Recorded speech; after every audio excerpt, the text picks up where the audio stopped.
트럼프가 북한 주민들에게 사죄의 편지를 쓰는 그날까지 함께합니다. 이제 만나러 갑니다. 네, 반갑습니다. 근데 뭐 요즘은 물론이고 뭐 쭉 보면 김정은이 뭐 북한 주민들한테 죄송해요 사죄하거나 뭐 사과 편지 쓰거나 그럴 일은 없을 것 같습니다. 오히려 전 세계에서 가장 유명한 인물, 가장 어쩌면 나 힘 있어 이거를 알고 있는 인물이 이런 러브레터를 보냈다고. 하트. 사랑해. 원본은 아니죠? 이 러브레터를 보낸 주인공은 바로 네. 미국의 트럼프 대통령. 이제 김정은이 오히려 콧대가 더 높아지고 그러네. 큰일 났어. And then we fell in love. Okay? And then we fell in love. Okay? I just showed a letter that I received. He wrote me beautiful letters. And they're great letters. We fell in love. But I can't help. 북한의 반응은 미온적입니다. 트럼프 대통령의 친서를 북한이 받지 않았다는 보도가 나왔는데요. 깜짝이야. 뭐야? 왜? 깜짝이야. 뭐야? 왜? 이 설정은 또 뭐야? 무슨 설정이야? 뭐 어떻게 하려고? 사랑에 빠졌어. 오 genki desu ka? watashi wa genki desu. 오 genki desu ka? watashi wa genki desu. 트럼프 형님 부담스럽다. 잘 지내십니까? 이 잡정은 잘 지내고 있습니다. 진짜 잘해. 우리 이만 감독 못해. 우와 많이 받았다. 최근에 우리 트럼프 형님께서 이 짭정은이 아무리 거부를 해도 이렇게 철저한 러브레터를 계속해서 우와 짝사랑 수준인데? 이거는 다 이 짭정은이의 죄입니다. 누가 죄인인가? 누가 죄인인가? 트럼프 형님을 설레게 만든 이 짭정은이의 죄. 아니 궁금한 게 아니 짭정은 씨 아니 근데 이렇게 트럼프의 러브레터를 왜 이렇게 거부하는 거예요? 제가 거부한 이유는 이 러브레터가 다 착불로 왔습니다. 한 통에 2만 5천 원씩 이거를 어떻게 다 받습니까? 이거를. 웃긴다. 이거 웃긴다. 묶어서 보내라. 좋아. 앉아요. 착불 나왔어. 와 비싸겠다. 어쨌든 이제 짭정은 씨의 이야기를 통해서 북한의 경제가 얼마나 안 좋은지 착불 2만 5천 원도 못 받는 상황까지 몰려있다는 걸 알 수가 있는데 자 그런데요 이 김정은한테 마성의 매력이 있는 건 분명한 사실인 것 같습니다. 사실 지금 미국 대통령인 트럼프 해결해야 될 문제가 한두 개가 아니에요. 뭐 국내 문제는 거의 손도 쓸 수 없을 만큼 그렇죠. 국제 문제에 워낙 많이 지금 사안들이 벌어지고 있기 때문에 몸이 10개라도 모자랄 것 같은데 이 상황 속에서도 잊지 않고 과거의 브로맨스 사이였던 김정은에게 러브레터를 보낸다? 이게 무슨 의미입니까? 일단 트럼프 대통령은 최근에 자신감을 얻었죠.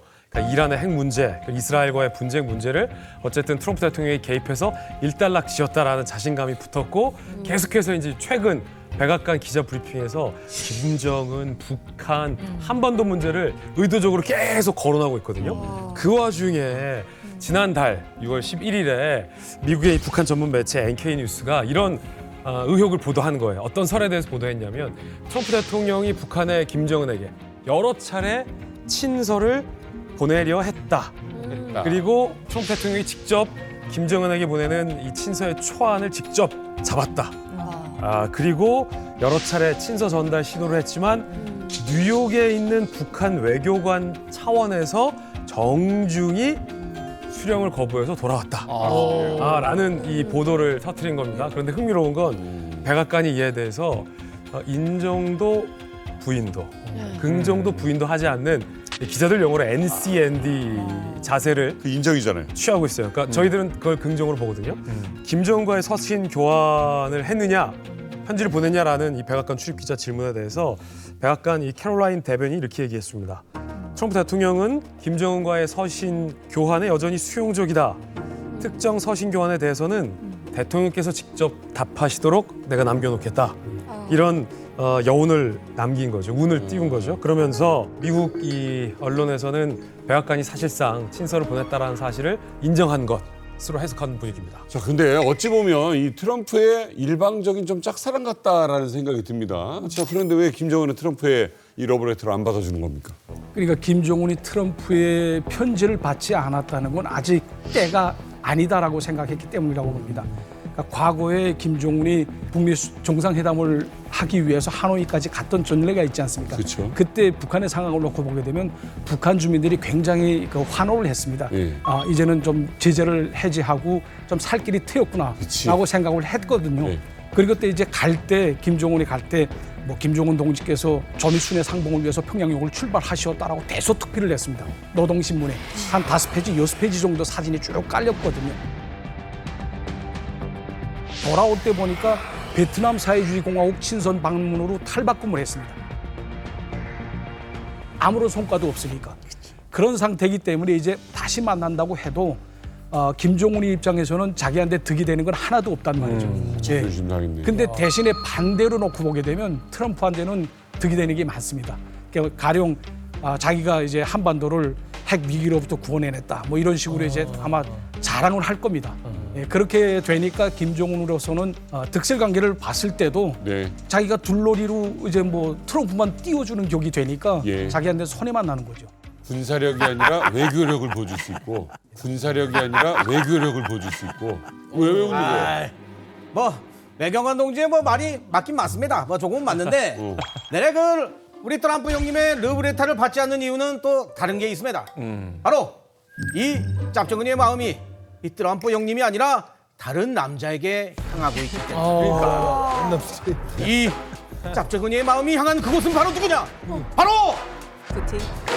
I love you 부진 형님! I love you 부진 형님! 제가 부진을 사랑하는 게 죄가 된다 해도 I love you! 이상입니다. 자, 이거는 트럼프 형님한테 다시 갖다 주라.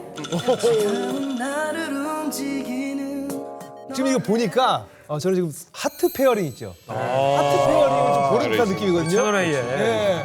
이 뭔가 사랑의 짝대기가 서로 어긋나가지고 약간 좀 이런 것 같거든요. 아니 뭐 그렇다기보다 뭐 여러분들 다 연애를 해보셨겠지만 이거 밀당하는 거 짜증나거든요. 내가 널 책임져 줄게. 날 따라와. 이런 연인이 정말 끌리게 되는 거거든요, 솔직히. 그래요? 그래가지고 이제 우리 김정은 입장에 봤을 때도 이제 밀당하는 트럼프가 이제 마음에 안 드는 거죠. 김정은 입장에서 봤을 때는 내 손을 잡아. 내가 널 책임져 줄게.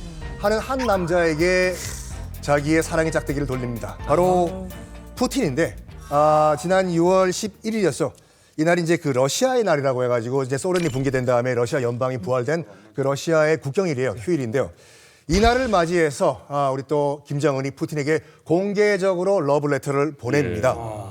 러시아 연방 대통령 블라디미르 푸틴 각하. 나 자신의 이름으로 당신과 당신을 통해 형제적인 러시아 정부와 인민에게 뜨거운 축하와 동지적 인사를 보냅니다. 나와 조선민주주의 인민공화국은 언제나 당신 그리고 러시아 연방과 함께 있을 것입니다. 김정은. 야, 김정은. 야. 왜? 어때? 징그럽대요. 징그러.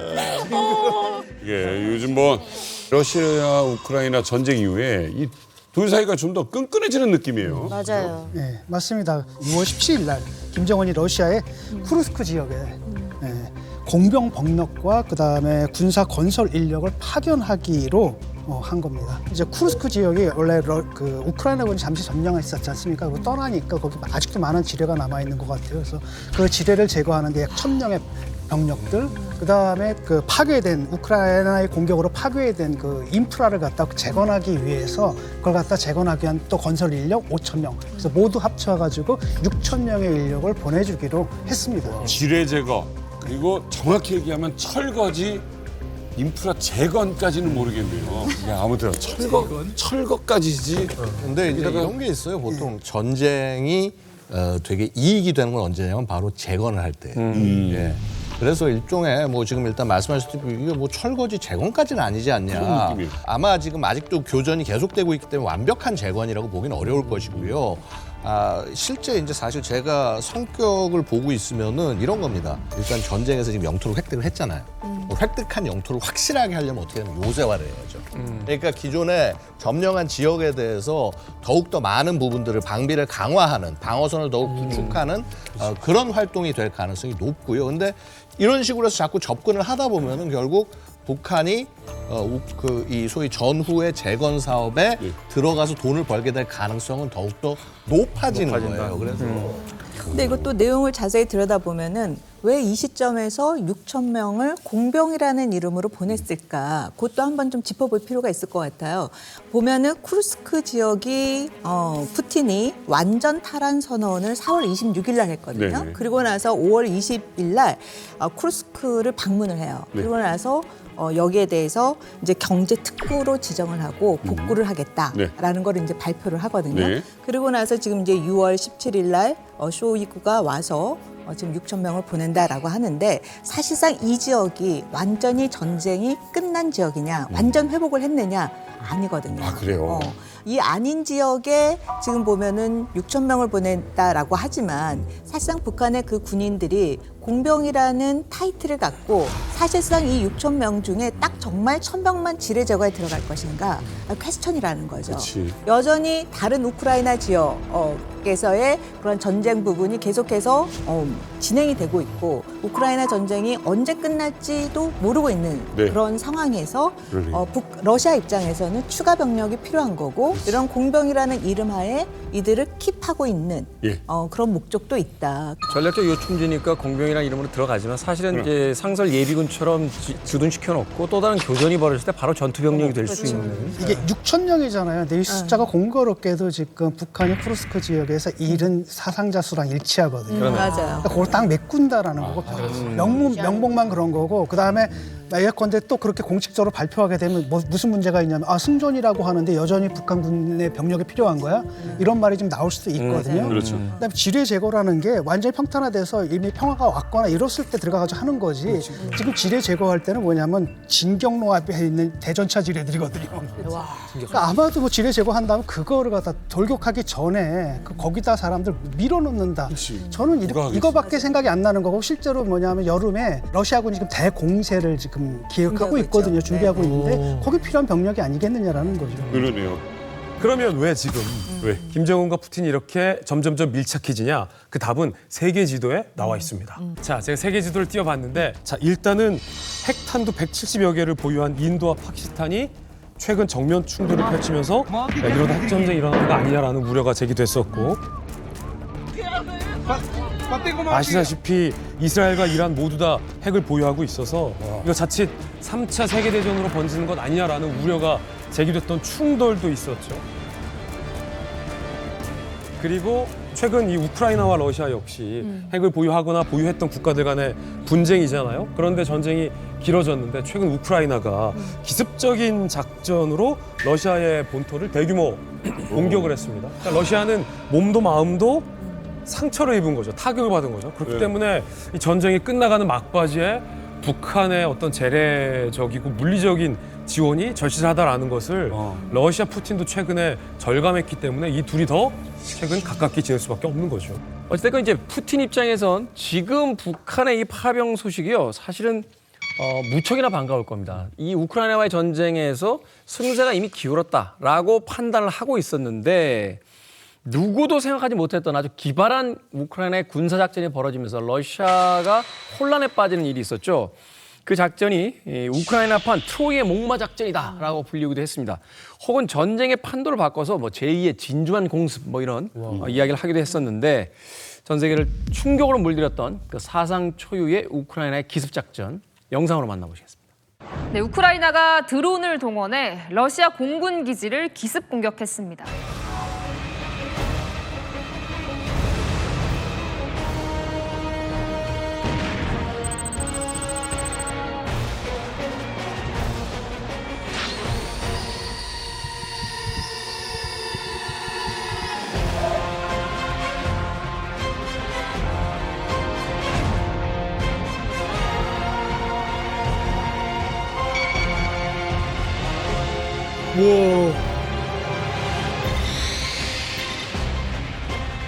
화물 트럭에 오 뭐야? 게임 같은.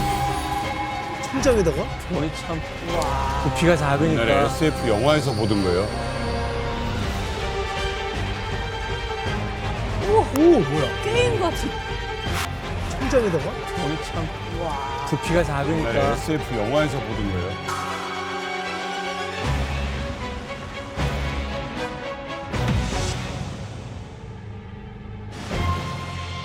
오.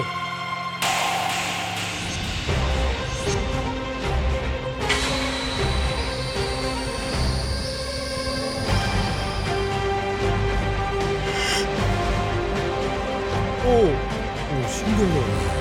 들고 보시는구나.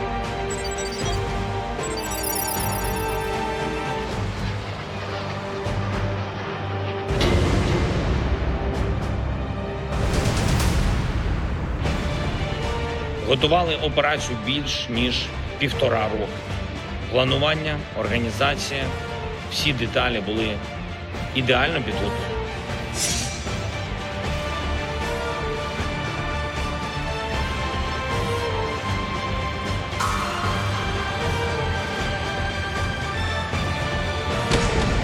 구조 7천. 어머, 어떡해.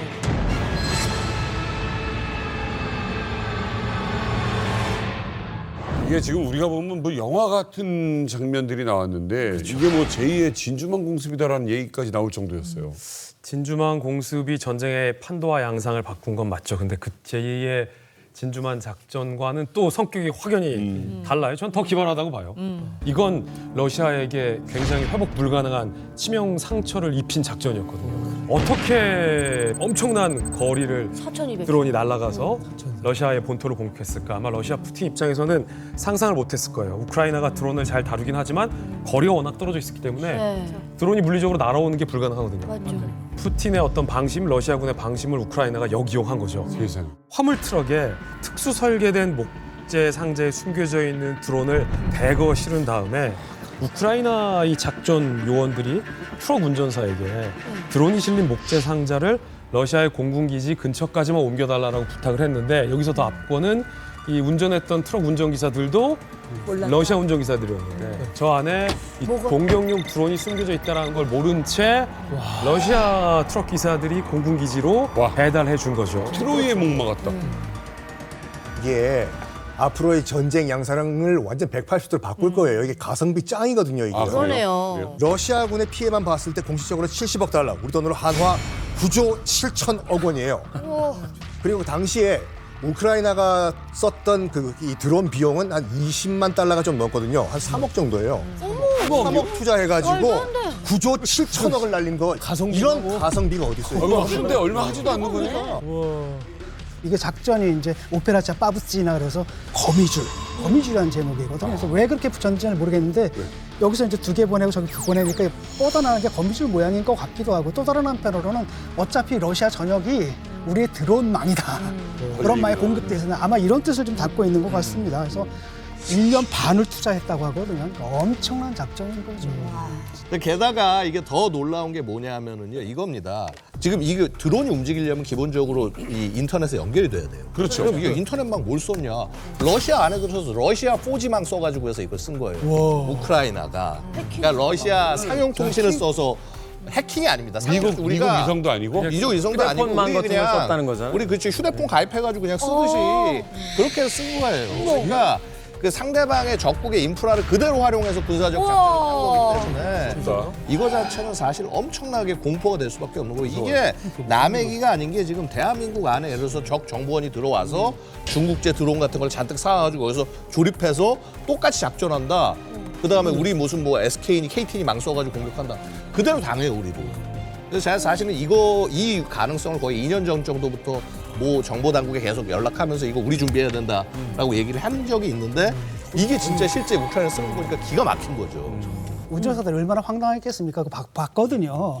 그러니까 얘네들이 막 몰고 가다 목적지까지 가는데 그 공군 기지쯤 가니까 전화가 올려가지고 잠깐 거기서 좀 멈추라고 전달할 말이 있다고. 보고 있구나. 딱 멈췄는데 갑자기 뚜껑 쫙 열리고 쭉 혼자서 막 올라가는 날아가는 거예요. 거야. 얘네들이 막 황당해하고 황당해요. 어떤 애는 막 올라가 그래가지고 못 날아가려고. 아, 그 컨테이너 자체가 거기 거야? 어떻게 하려고 막 이러기도 하고. 컨테이너의 윗부분에 살짝 숨겨놨어요. 그래서 그게 열리면서 날름. 아니 이제 궁금한 게 있는데 러시아군은 이렇게 비싼 이 전투기들을 왜 다 다른 데 안 넣어놓고서 왜 바깥에다 두는 거예요? 왜 그런 거예요? 그러니까. 이게 보면은 그러니까 일단 얼만큼 이 기체들이 중요한가 얘기를 하면은요. 일종의 전략 폭격기죠. 핵을 투발할 수 있는 폭격기예요. 그 중에서 가장 핵심 TU-160 같은 이 폭격기는 백조라는 이름을 가졌고요. 우리 저기서는 나토에서는 이제 블랙잭이라는 코드명을 부르는데 이게 그러니까 러시아 공군력, 러시아 핵무력을 상징하는 대표적인 폭격기예요. 날개가 쫙 펴지고 그래서 우리가 무슨 뭐 B1이라고 미국 폭격기를 중후의 백조라고 그러는데 실제 백조는 얘입니다. 그래서 무려 폭장량이 45톤이에요. 그러니까 왜냐면 그 미국의 폭격기들이 폭탄을 이제 지금 장착하는 게 한 28톤 요 정도 수준인데 그거 거의 2배 가까운 수준이에요. 엄청나게 큰 기체. 그러니까 러시아의 자존심입니다. 근데 자존심을 왜 노상에다 두냐? 왜 그러냐? 비 맞고 눈 야, 맞고. 이게 거리가 산 얼마나 씌워줘야지. 떨어져 있는데 이게 어디 감히 이거 우크라이나 애들 거기 때릴 수 있는 거 능력 있는 거 아무것도 없어. 그냥 거기 놔도 돼. 안전 방식. 워낙 안에다 안전하니까. 넣어놨어야지. 이게 왜 그러냐면요. 근데 이게 뭐 러시아가 무슨 뭐 생각이 없다 막 되게 편하게 생각한다 이렇게 보실 게 아닌 게요. 미국도 똑같아요. 미국도 스텔스기 같이 약간 민감한 것만 제외하면 다 그냥 그 바닥에다가 화이트만 공군기지 가면 그냥 쫙 길바닥에 서 있어요. 미 본토는 안전하니까 누가 여기를 뚫고 들어와요. 러시아도 똑같은 거예요. 어디 감히 니들이 우리 방공망을 뚫고 들어와. 또 하나는 드론의 그렇게 장거리 지역까지 날아갈 수 없다라는 생각 때문에 전투기를 전부 다 멀리 다 배치를 시켜놨잖아요. 그렇죠. 그거 왜 그러냐면 우크라이나가 중장거리 미사일이 없기 때문이에요. 그래서 타격으로부터 안전하기 때문에 거기에다가 전투기를 배치를 시켜놨는데 생각지도 못하게 트럭으로 드론을 싣고 가서 바로 그 지점에서 바로 폭발을 시켰다라는 거죠. 이번에 이 사례를 보면은 중장거리 타격과 관련돼서 상대방을 위협을 하지 않고서도 드론이라는 걸 통해서도 할 수 있겠구나라는 측면에서 이것도 굉장히 군사적인 전략적인 측면에서 새로운 국면이 도래했다라고 볼 수가 있겠죠. 이게 사실 이제 금전적인 것도 있겠습니다만 러시아 입장에서는 자존심에 제대로 결정타를 맞은 것. 심지어는 제일 억울한 게 뭐냐면 떠보지도 못하고 당했다는 거예요. 이게 사실은 진짜. 당사자들 입장에서 정말 자존심 상하는 건데. 하다가 당했슈. 그러니까. 근데 러시아 공군기지 정도 되면 뭐 본토까지 그 타격받을 위험은 없다라고 하더라도 기본적인 방공망 체계 속에서 뭐 전파 방해라든지 이제 드론 공격을 방어할 수 있는 대책 같은 건 없었습니까? 그거는 기본적으로 그런 대책이 있다고 하더라도 만에 하나 있다고 하더라도 위협이 떴을 때 이걸 제머를 켜는 거지 제머를 24시간 켜는 게 아닙니다. 그러니까 이렇게 근처까지 와가지고 갑자기 와서 기습적으로 하면은 이걸 갖추고 있다고 하더라도 방법이 없는 거예요. 질문 있습니다. 우크라이나가 날린 드론 한 대 얼마예요? 자, 보통 가격이 뭐 수십만 원 얘기하는데 한 300만 원이 조금 안 됩니다. 한 뭐 우리 돈 치면 270만 원 정도 되는데 이게 조금 좋은 드론이라서 그래요. 이번에 날린 이제 이 우크라이나 방산업체 만든 오사라는 이름의 드론인데 이게 보면 여기 AI 기술 탑재돼 있다고 그래요. 표적을 탐지하는 AI 카메라를 장착을 했어요. 근데 이게 AI 모듈이요. 우리가 생각하는 것처럼 비싸지가 않습니다. 이게 AI 모듈 하나가 수십만 원이면 돼요. 그러니까 거기에 적 전투기 무슨 폭격기 하면서 이 그림만 그림을 인식시켜서 그냥 거기를 인식되는 걸 가서 지금 공격하게 하면 되기 때문에 상대적으로 싼 값에 만들어낼 수가 있는 거예요. 그러면 우리 공군기지 근처에 가짜 모형이든 사진이든 인형이든 얘네가 오류를 범할 수 있는 걸 몇 개 만들어놔야겠다. 그게 실제 그거 있어요. 우리 있어요. 실제로 그렇게 하는데 디코이라고 합니다. 디코이라고 하고 그거잖아. 착각하게 만드는 거지. 목검으로 해놔요. 우리도 있어요, 목검. 총 한 발 제대로 쏜 것도 아니고 누가 가서 죽은 것도 아니고 트럭을 이렇게 공격하고 그 몇천억짜리가 날아간다면 푸틴은 진짜 충격받겠어요. 충격을 받았겠죠. 미국이 제일 충격받았던 게 2001년 9.11 테러 사건이었잖아요. 아무리 방공망에 미사일에 뭐 핵탄에 다 해놨는데 미국 안에서 민간 항공기가 뉴욕하고 워싱턴을 공격했잖아요. 그러니까 우리의 시설이 일반 시설이 가장 강력한 무기가 되는 거예요, 적군들에게. 우리 국적기가 그러네요. 그러니까 이제 이런 말씀 드리긴 그런데 서울이 얼마나 취약한지가 다 드러나는 것이죠. 그 인터넷, 우리 속도가 빠르다, 뭐 확실히 네. 깔려 있다 그러는데 적군 입장에서 보면 이것보다 좋은 완전. 그런 공격 무기가 없는 것이고 우리가 마시는 물 다 이렇게 연결이 돼 있잖아요. 거기서 한 군데만 점령을 하거나 뭘 하면은 이게 다 순식간에 퍼지는 것이죠. 맞아요. 그러니까 경제력이 그리고 기술력이 군사력이다 이게 맞지만 또 한편으로는 경제가 발달한 나라일수록 국가안보가 그만큼 취약하다. 비대칭 전력을 이용할 수가 있을까 상대방은. 그것이 이번에 이제 러시아가 뼈저리게 경험을 했죠. 이번에 이 우크라이나 이 드론 공격을 보면서 우리나라도 이렇게 좀 당할 수도 있겠구나 좀 생각이 좀 들었거든요. 그럼. 아니 북한도 이 우리나라를 이렇게 드론 공격을 할 수가 있나요? 이미 북한이 우리나라에 드론을 보낸 적이 있죠. 맞아요. 2022년에 용산 그 지역에서 이렇게 뜨고 해서 우리가 한번 놀라지 않았습니까? 근데 또 보면은 우크라이나 전쟁에 북한이 참전하면서 얻은 기술 중에 하나가 또 드론 관련 기술을 지금 발전시키고 있어요. 그리고 또 앞서 우리가 이야기한 것처럼 지금 러시아 전역이 어떻게 보면은 우크라이나의 공격의 대상이 될 수 있다. 드론의 공격의 대상이 될 수 있다. 그러면 안전하게 드론을 제작할 수 있는 데가 어딜까? 푸틴의 머릿속에서는 그러면 북한에서 드론 제작을 할 수도 있겠다라는 생각을 할 수 있지 않을까라는 생각이 들어요. 외부 보안도 그렇죠. 그다음에 북한 같은 경우에는 군수공장 가동을 경제적으로 북한의 경제를 살린다라고 한다면 러시아와 북한의 이해가 딱 맞아 떨어지는 거고 그리고 그 군수공장에서 드론을 만들면서 러시아의 드론의 기술이 또 이전되는 효과도 있기 때문에 이거 양득이 될 수가 있겠죠. 지금 사실 작년에 보면 북한이 좀 현대적인 자폭 드론을 보여줬어요. 이 드론들이 지금 러시아군이 사용하고 있는 우크라이나 전쟁에 쓰고 있는 드론과 굉장히 유사한 드론들이 나왔습니다. 그러니까 이게 왜 나왔냐 봤더니 지금 이제 들리는 첩보에 의하면은 2023년 9월에 김정은하고 푸틴이 만났을 때 그리고 돌아오는 과정에 선물로 러시아 드론들 샘플들이 전달이 됐다라고 그래요. 그래서 그걸 아마 가지고 와서 열심히 북한이 제일 잘하는 게 뭡니까? 리버스 엔지니어링. 맞아요. 역설계 쭉 하면서 그러면서 이게 이것들을 만들었던 것 같고 그래서 이것이 2024년 8월부터 한 지금까지 3차례 정도 이렇게 막 시연을 보여줬고 거기에다가 더 지금 우려스러운 건 뭐냐면 우크라이나 전쟁 지금 갔잖아요. 가서 지금 실제 이제 처음에는 희생이 많았지만 2차 공세 때 한 뭐 이제 2월 말 그때 막 꾸르스크 그 수자 점령하고 할 때 보면은 러시아 드론들이 같이 들어가서 작전을 딱 하면서 정확하게 화력 지원을 해줘가면서 들어가서 드론과 지사 보병 작전을 어떻게 연계해야 되는지 북한이 뭘 확실히 배웠단 말입니다. 그리고 이걸 바탕으로 해서 막 뭐라고 그래 시범식 같은 것도 보여주고 하면서 우리 군이 이렇게 발전했어라고 계속 보여주고 있는데 결국 이런 것들이 같이 결합됐을 때 과연 우리가 얼만큼 잘 대응할 수 있을까?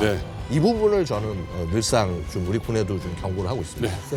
저는 이 코로나 그 시기에서 그 3년 전 세계가 어려웠다가 이제 경제가 좋아지나 했더니 우크라이나하고 러시아 전쟁이 터지면서 너무 암울했잖아요. 여기다 대고 인도와 파키스탄 터지면서 야 이젠 큰일 났구나 했는데 그게 오히려 좀 잠잠해졌어요.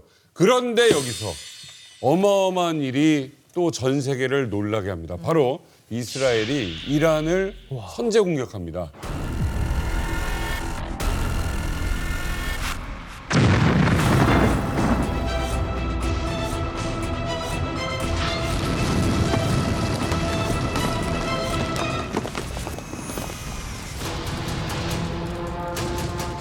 자, 이란이 우와 날아오는 거 봐. 너무 무섭다. 기습 공격을 합니다. Israel launched Operation Rising Line, a targeted military operation to roll back the Iranian threat to Israel's very survival.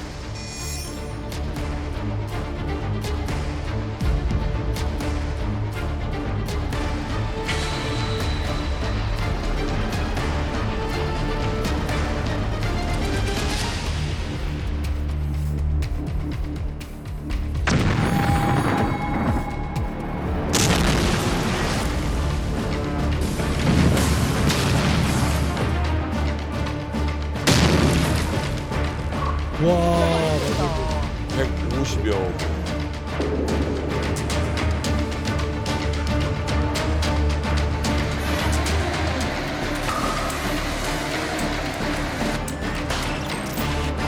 딱 구멍 뚫어서 그냥 그 사람 있는 곳만.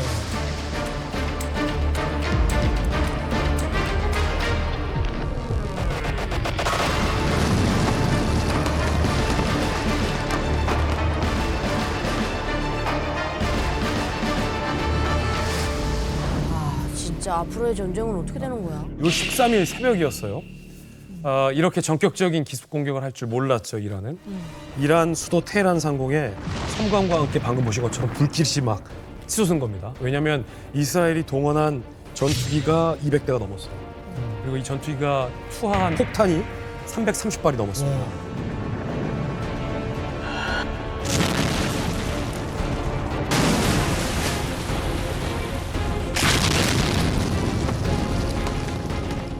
그 이유가 이란의 군사참모총장, 항공우주사령관, 그다음에 혁명수비대 총사령관 등등등. 이스라엘 입장에서 굉장히 위협적이다라고 뽑혀지는 이란 군부의 인사들을 드론하고 이 모사드의 첩보작전이 같이 콤비네이션으로 동원이 돼서 이 사람들 정밀하게 다 제거한 거예요. 아파트 구멍 뚫은 거 봐요. 그러니까요. 그뿐만이 아니라 침대에 가서. 이스라엘에게 있어서 이번 전쟁의 명분은 뭐였습니까? 국제사회가 반대하는 핵 개발을 이란이 핵 야욕을 드러내면서 강행했다는 거잖아요. 그래서 이란의 강제 비핵화를 이스라엘이 시킨 건데 핵시설만 파괴해서는 안 된다. 이란 과학자들 머릿속에 있는 핵 지식까지 없애야겠다. 그래서 이란의 핵 과학자 6명까지 이스라엘의 이 정교한 공습으로 제거시켰습니다. 이스라엘이 이란의 이 골칫거리인 핵 시설과 그리고 중요한 미사일 발사대. 그러니까 이란이 왜냐면 이 발사대가 굉장한 무기였거든요. 중장거리 미사일. 근데 그 중장거리 미사일을 발사하려면 발사 시설과 발사대가 있어야 되는데 그걸 이스라엘이 탁 핀셋으로 다 타격해서 어떻게 하냐고. 무력화시킨 거예요. 그뿐만이 아니라 방금 일어나는 사자 작전 같은 경우는 그냥 전투기가 떠서 무차별적으로 쑥대밭으로 만든 폭격 작전이 아니었어요. 네, 일반적인 시내 그냥 때리고 이게 아니라. 그런 게 아니었어요. 굉장히 정밀하게 선별된 타겟에 가서 서지컬 스트라이크인데 그 정교함이 굉장했던 거죠. 예, 1호선은 사자. 예, 이 이름은 구약성서 민수기에 나오는 말입니다. 거기 보면 뭐라고 나오냐면 백성이 암사자와 같이 일어나고 숫사자처럼 일어서 움켜진 것을 먹고 피를 마시기까지 눕지 아니하리로다. 라는 성경 구절이 나오거든요. 여기서 이제 그 숫사자, 암사자는 이스라엘 백성들을 가리키는 거고, 그러니까 사람들이 그 염원 같은 것들이 있고 어떤 복수심 같은 것들이 굉장히 강력하게 드러나 있는 이 표현이거든요. 그래서 공습이 6월 13일인데 6월 12일 그 전날, 공습하기 전날에 네타냐후 수상이 어떻게 되냐면 통곡의 벽에 딱 가서 쪽지를 하나 거기다 이제 끼워놨거든요. 거기 보면 그 쪽지에 이제 뭐라고 써 있느냐면 암사자처럼 일어나고 숫사자처럼 일어서는 백성. 이제는 우리가 때려 갚아줄 때가 됐다라는 굉장히 복수의 감정을 담은 쪽지를 갖다 담아가지고 저기다 넣어놓은 겁니다. 그래서 결국은 이번에 정말 이란과의 전쟁에서 우리가 끝을 보겠다라는 결의가 담겨 있다라고 할 수 있습니다. 마지막 구절이 피를 마시기까지 눕지 아니하리로다. 끝을 보겠다라는 이야기다. 그러니까 저거 보니까 김정은은 왜 저렇게 제거 못할까? 아까 아파트에 구멍 뚫은 거 보니까 김정은은 그거 보면서 지금 잠을 못 잘 것 같아요. 아파트 구멍이 제일 충격이었어. 그러니까. 이게 뭐 빼는 것도 아니고. 그러니까요. 구멍만 딱 내가지고. 어떻게 딱 거기만 해가지고. 거기만 딱 뚫었잖아요. 아마 김정은 잠 못 잘 거야. 진짜로. 지하에서 잡니다. 지하에서 잡니다. 지하도 뚫으면 어떡해요. 그 사람이 그날 거기서 잔다는 걸 알아야 되는 거잖아요. 그렇죠. 지켜봤어야 돼. 이게 사람만으로는 그래서 절대 안 되는 거예요. 무슨 말씀인 거 아니에요? 지금 400여 개 정도의 목표물을 동시에 식별하고 공격을 가했단 말입니다. 이게 사람이 모여가지고 해서 특히나 정보 계통에서 일해 분들 좀 아시겠지만 목표물 400개를 준비를 해가지고 해서 한 번에 작전을 한다. 그것도 계속 업데이트해가면서 거의 불가능한데 이게 가능한 이유가 뭐냐면 AI예요. AI. 가스펠이라는 AI가 있어서 위치 파악하고 이제 라벤더 같은 것들을 통해서 사람을 파악해요. 그래서 사람과 위치를 같이 파악해서 때리는 걸 해서 그거를 전부 다 모아서 군사력을 아예 모아서 이번에 한 번에 쏟아낸 겁니다. 무시무시해요. 특히나 이거 과정에서 AI 같은 것들을 동원해서 썼기 때문에 어떻게 보면 진정한 AI 선제 타격 참수 작전 이렇게 이제 표현할 수 있어요. 저는 또 이해가 안 되는 게 이스라엘에서 좀 이란이 좀 멀잖아요. 굉장히 멀는데 멀어. 예, 이 전투기가 200대가 날아오는데 이거를 모르고 있어. 모사드가 정말로 롱텀 장기간 계획을 세워가지고 미리 그 안에 침투한 다음에 어디 타겟이 다 살고 있고 방금 말한 것처럼 제가 몇 시에 자고 몇 시에 밥 먹고 몇 시에 퇴근하고 이걸 다 파악을 해. 그 집안을 다 들여다본다는 거죠. 그렇죠. 철저하게 계획을 세워가지고 일단 드론을 어디다 숨겨놨겠죠. 근데 양홍 박사님 말씀하신 것처럼 이제 AI를 이용해가지고 일제히 띄워가지고 타겟을 다 공격해버려요. 그리고 이 드론이 또 뭐 했냐면 방공망을 다 추적해요.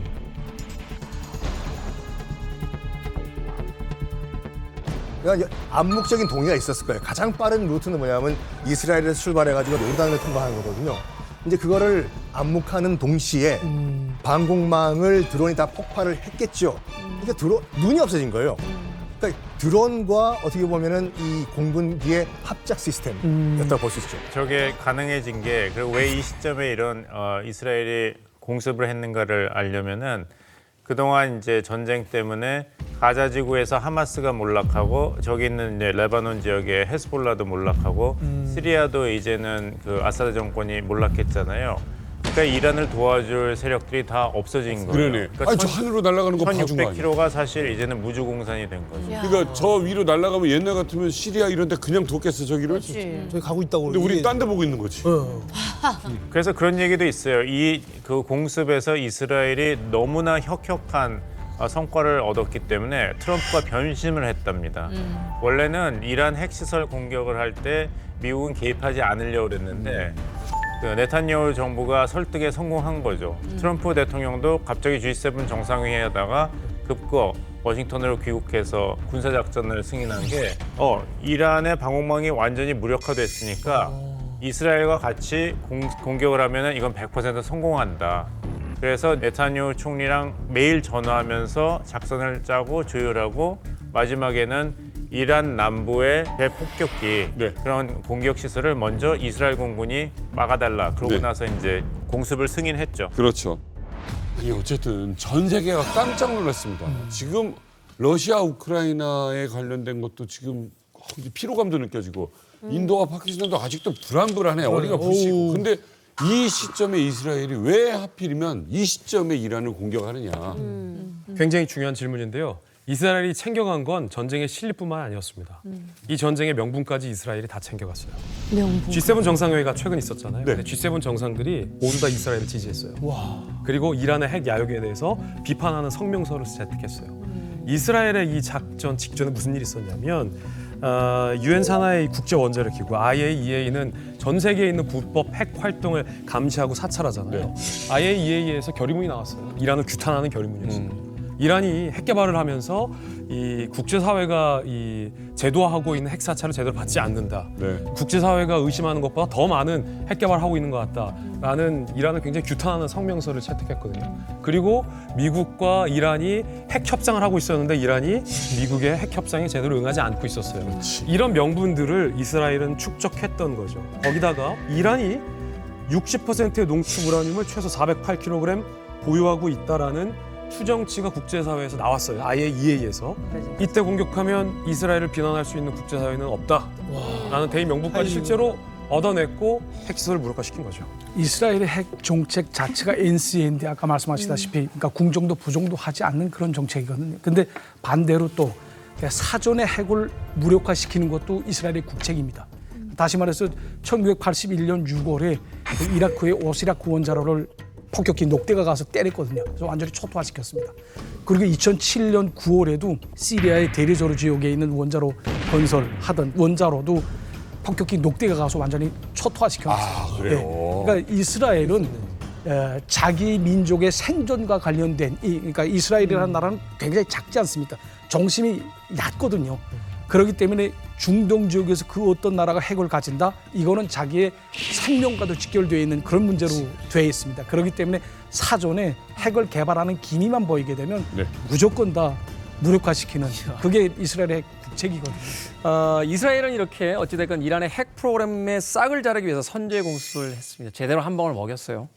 당연히 이란도 가만히 있지 않았겠죠. 이스라엘과 이란 사이에 그 치열했던 공방, 과연 어디까지 확장이 될 것이냐를 걱정해야만 했던 그 공방의 순간으로 다시 한번 가보겠습니다. (6월 13일) 전쟁의 방아쇠를 당긴 이스라엘. رژیم صهیونیستی اشتباه بزرگی کرد خطای بزرگی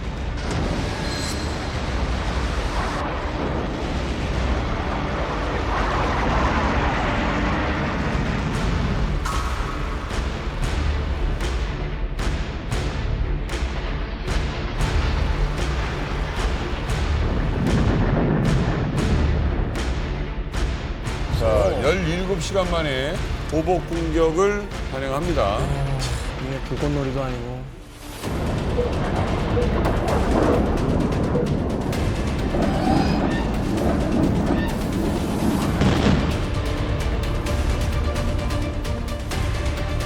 그냥 불이 번쩍번쩍하는 소금빵이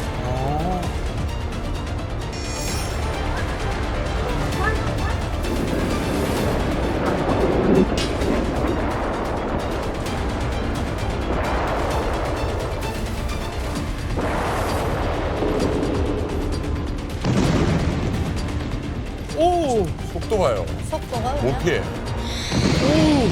보면 죽는 거예요.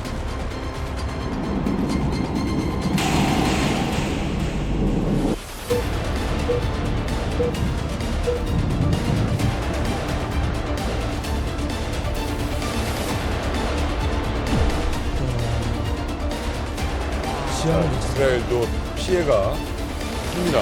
We see a lot of damage, and as you can see, it is a very big site. We have people that die here.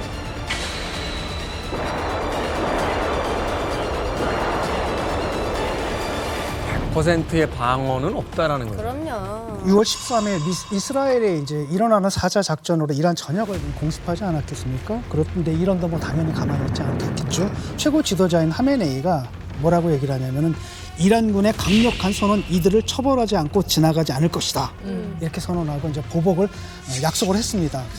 그래서 사흘간에 걸쳐가지고 수백 발의 탄도미사일을 이스라엘에 이제 발사를 했어요. 그래서 이스라엘 전역에 이제 공습 경보가 울려 퍼졌고 시민들이 이제 대부분 다 일상생활을 하다 방공으로 대피하는 일이 벌어졌습니다.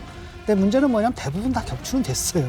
그런데 그 중에 몇 개는 방공망을 뚫고 들어갔죠. 들어가서 아까 보신 것처럼 그런 피해를 냈습니다. 사실은 그 아무리 아이언돔이다 하더라도 완벽한 방어만 있을 수가 없는 거죠.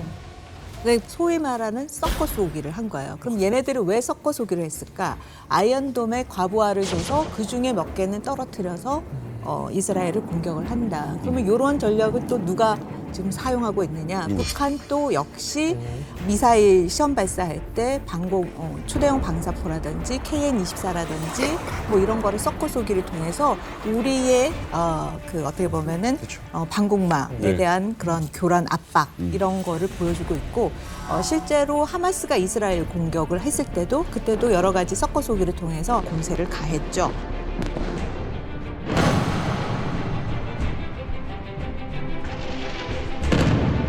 지금 이스라엘이 그 하마스부터 시작해서 그러한 공격을 견뎌내면서 아이언돔이 계속해서 발전하고 있어요. 그러니까 실질적으로 이스라엘은 아이언돔의 어떻게 보면은 방어력을 또 높여 나가는 과정이었다라고도 볼 수가 있는 거죠.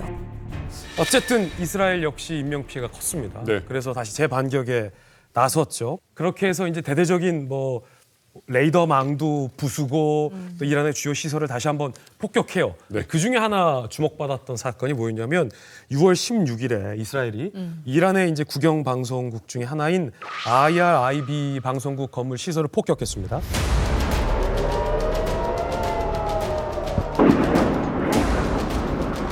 자, 네타냐후 총리 더 세게 나가겠죠.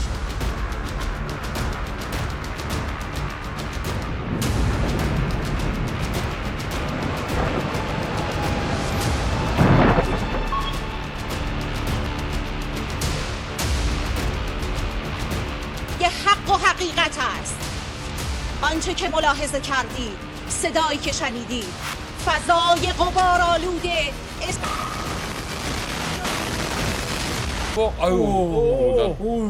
나가야지. 나가야지. 뭐뭐 어쩌고 하다가 지금 뭐 일단 방송국을 때렸는데 생방송에.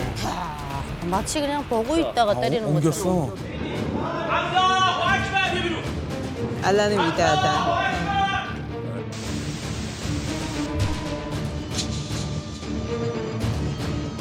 자, 스튜디오 옮겨서 방송을 재개합니다. دقایقی پیش در ساختمان خبر صدا و سیمای جمهوری اسلامی ایران دیدیم نمونه بارز و آشکار مخالفت و آزادی بیان هستش. 어우, 크게 맞았구나. 예, 굉장히 크게 맞았어요. گفته بودن تخلیه کنیم منطقه اسرائیل اما همه تا آخرین لحظه وایسن تا تصویر اقتدار ایران رو به جهان نشون بدن.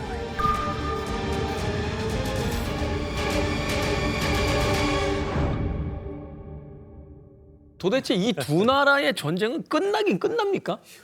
이거 뭐 이번에도 그런 이야기 나왔죠. 아예 뭐 이스라엘 쪽에선 지도에서 지워버리겠다라는 말도 나왔잖아요.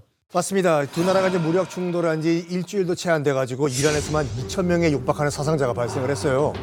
여기 이제 미국이 개입하면서 이스라엘 이란 사태가 정말 걷잡을 수 없을 정도로 복잡해지는데 여기서 이제 여러분들 많이 궁금하실 겁니다.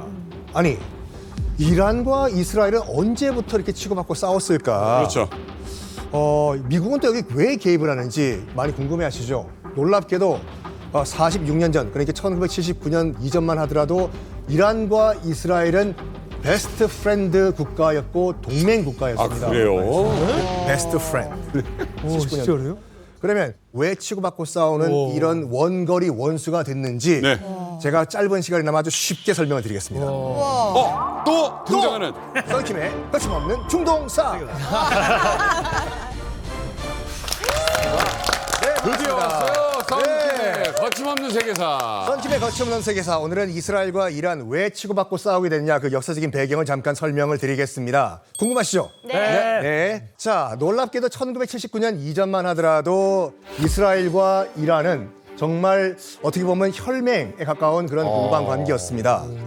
이 관계를 이해하기 위해서는 어떤 인물을 이해를 해야 되냐면 팔레비 2세. 그러니까 1925년부터 이제 이란은 팔레비 왕조가 통치를 해요. 그러니까 팔레비 왕조는 왕이 딱 두 명이었습니다. 팔레비 1세, 팔레비 2세 이렇게요. 근데 팔레비 1세도 1925년 집권해가지고 이제 이란을 서구화를 추진했는데 팔레비 2세 아들이 진짜로 친미주의자였어요. 그러면서 1963년도에 이른바 화이트 레볼루션, 백색 혁명이라는 거를 시작하면서 이란을 완전히 미국으로 만들자라고 하면서 미니스커트 허용, 히잡 착용 금지, 디스코텍 허용. 그러니까 당시에 그 이란 테헤란의 사진을 보면 여기가 지금 헐리우드인지 아니면 테헤란인지 헷갈릴 정도로 급격하게 친미화를 시작을 합니다. 미니스커트를 입었었다고. 테헤란에서 미니스커트 입었다니까요. 그 사진이 또 최근에 굉장히 화제가 돼서 SNS에서 막 떠돌아다녔어요. 이스라엘은 1948년도 건국 때부터 친미 국가였어요. 근데 지금 팔레비 왕조가 통치를 하는 이란도 친미 국가잖아요. 이쪽도 친미, 이쪽도 친미니까 미국 입장에서 봤을 때는 야, 같은 친구들끼리 악수해. 친구해. 친구의 친구. 이쪽은 이란, 이쪽은 이스라엘이야. 악수해. 그러면서 이란과 이스라엘은 둘도 없는 친구 관계가 됩니다. 어느 정도 둘 사이가 이제 친했냐? 요런 거를 또 만들어요. 이게 뭐예요? 에일라트 아슈켈론 파이프라인이라고 해가지고 이름도 어렵다. 이스라엘 남쪽 끝에 있는 항구 도시고 아슈켈론은 북쪽에 있는 지중해의 또 항구 도시거든요. 그러니까 이스라엘의 남북을 관통하는 파이프라인이에요. 남북을 관통했어요? 남북을요. 이게 왜 나온 거예요 지금? 이게 왜 나왔냐? 중동 전쟁을 수행하는 과정에서 이집트가 친미 국가인 이스라엘과 이란은 수에즈운하 사형 노노.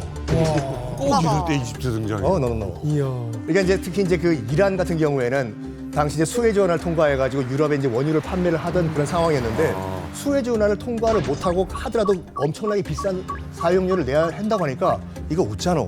그때 야 친구 좋다는 게 뭐야? 이란 걱정하지 마. 우리 이스라엘이 도와줄게. 어떻게? 야, 이스라엘을 관통하는 파이프라인을 만들어줄 테니까 유조선을 통해 가지고 기름을 싣고 여기 에일라트까지 와. 여기에 기름을 내려. 그럼 쭉 파이프라인을 타고 올라간 다음에 아슈켈론까지 오면은 여기에 대기하고 있던 유조선이 그 기름을 실어 가지고 유럽에 팔면 되잖아. 이스라엘 머리 쓴 것 같은데. 이란은 공짜야? 세상에 공짜가 어딨어.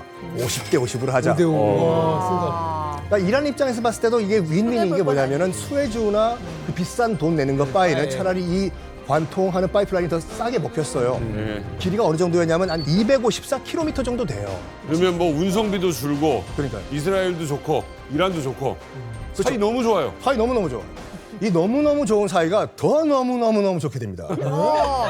바로 프로젝트 플라워를 두 나라가 수행을 해요. 이건 뭐예요? 무기 개발이네요. 그렇죠. 두 나라가 미사일이잖아요. 두 나라가 공동 미사일 개발을 해요. 공동으로요? 상상할 수 없는 내용. 지금으로서는 상상도 못할 일이죠. 이란과 이스라엘이 손잡고 미사일 개발을 해? 서로 날리고 있는 사이인데. 그러니까 이게 1977년도였는데 이란과 이스라엘이 모여가지고 이제 우리가 국제사회 몰래 우리가 이제 미사일을 개발해야 되는데 우리 이스라엘은 기술은 있지만 돈이 없다. 근데 이란 너희는 오일머니가 있지 않냐? 투자를 해주면 우리가 기술을 제공해가지고 우리가 미사일 개발해줄게. 라는 이런 프로젝트 플라워를 시행을 해요. 그 정도로 가까운 나라였어요. 분위기 좋았네, 저 때까지. 좋았어요. 그러네요. 해골 나누는 사이. 그런데 뭐요? 이란이라는 나라가 갑자기 다른 나라가 돼버립니다. 왜요? 1979년에 이제 이란 이슬람 혁명이 발생을 하는데요. 그러니까 그 배경이 뭐냐면 요거였어요. 73년도에 1차 석유 파동이 터집니다. 그러니까 가만히 있어도 유가가 10배 이상 뛰어버리니까 이란 입장에서 봤을 때는 우와 이거 가만히 있어도 난 돈반석이 안 든 거네가 되는 거거든요. 문제는 뭐냐면은 오일을 팔았으면 그 번 오일 머니를 공정하게 분배를 해야 되는데 이 팔레비 왕조가 팔레비 파운데이션 재단이라는 걸 만들어 놓고 왕조 자기들 일가 친척이 독점을 해버려요. 야. 그래서 힘이 문제야. 팔레비 2세의 지인 1, 네가 어떤 국영기업 가지고 2, 네가 어떤 국영기업 가지고 3, 네가 어떤 국영기업 가지고 세상에. 지들끼리 잘 사는 그런 팔레비 월드가 돼버려요. 이 불만이 1978년도에 터져버려요. 특히 이제 그 이란 국영 정리회사 직원들이 아니 돈을 그렇게 많이 벌는데 우리는 왜 월급이 안 나오냐 하면서 정리회사 직원들이 이제 스트라이크, 이제 파업을 시작을 하는 과정에서 민중혁명이 발생을 합니다. 그러면 이 양반이 팔레비 2세가 와 그럼 우리가 지금부터 오일머니를 나눠줄게. 하면 진정해라. 그럼 될 거 아니에요. 그렇죠. 튀어요. 어디로요? 도망갑니다. 팔레비 2세가. 프랑스로 가야 되나? 아이, 거쳐가지고 최종 목적지는 바로 미국으로 가고. 미국이요? 미국이요. 아유, 참 이제 권력 못됐다. 공백기가 생긴 거예요. 왕이 도망을 가버려가지고. 그때 프랑스에서 망명 생활을 하고 있던 반정부 인사인 호메이니라는 인물이 귀국을 합니다. 또 저 사람은 프랑스에 있었어요? 돌고 돌아가지고 프랑스에서 망명 생활을 마지막으로 하고 있었거든요. 근데 귀국을 한 다음에 국민 투표를 해요. 그럼 2000년 동안에 이 왕정을 무너뜨리고 우리가 공화국을 세우자, 아랍 공화국을 무려 98%의 지지를 받고 이란 이슬람 공화국이 1979년 3월에 탄생을 합니다. 혁명이구나. 혁명이에요. 그러면 이 혁명을 이끈 호메이니 입장에서 봤을 때는 팔레비가 어디 갔냐 보니까 지금 미국에 가 있잖아요. 그래요. 그래서 욕을 해요. 팔레비 이란으로 좀 송환시켜달라고. 어쨌거나 뭐 우리 전직 국왕이니까 죄가 있다고 하면 우리가 재판하겠다 했더니 미국에서 안 보내겠지. 노를 해버려요. 못 돌려주겠다. 왜? 그랬더니 당시에 테헤란 대학교에 있는 대학생들이 왕 돌려달라 미국이요 하면서 테헤란 주재 미국 대사관을 점령을 해버려요. 어머나. 이 사건이 이렇게 등장하는구나. 점거를 해버립니다. 그러면서 그 미 대사관 직원 52명을요. 무려 79년도부터 444일 동안 감금을 해요. 1년 넘게? 1년 넘게요. 물론 이란 측의 주장은 잘 대해줬대요. 크리스마스 때 이슬람 국가임에도 불구하고 크리스마스 때 산타크로스 만들게 만들어주고 나중에 크리스마스 선물 주고 메리 크리스마스. 당사자한테 물론 물어봐야지. 이란 측의 주장이에요. 그러니까 이 사건이 약간 미국 입장에서 봤을 때는 격분하는 순간이었어요. 그럼요. 아시다시피 미국은 자국 국민이 외국에 나갔는데 해코지 당한다 되게 싫어하거든요. 한 명이라도 죽으면 큰일 나는 거 아니에요, 이거? 52명을 1년 넘게 지금 감금을 하고 있다. 이때부터 이란과 미국이 약간 금이 가는 정도가 아니라 적국이 됩니다. 이건 적국 될 만한 사건. 그렇죠. 근데 또 하나의 엄청난 사건이 있었습니다. 팔레비 왕조 때는 당연히 이제 이란과 이스라엘이 사이가 좋다 보니까 테헤란에도 이스라엘 대사관이 있었겠지요. 있었어요. 근데 그 이슬람 혁명 직후에 호메이니가 어떤 조치를 취하냐면 이스라엘 대사관 방빼 나가. 그런 다음에 그 자리를 누구한테 줬는지 아십니까? 팔레스타인 해방기구에게 줘버려요. 피해로요? 이스라엘 입장에서 봤을 때는 최악의 자존심 꺾이는 사건이었어요. 너무 꼬인다.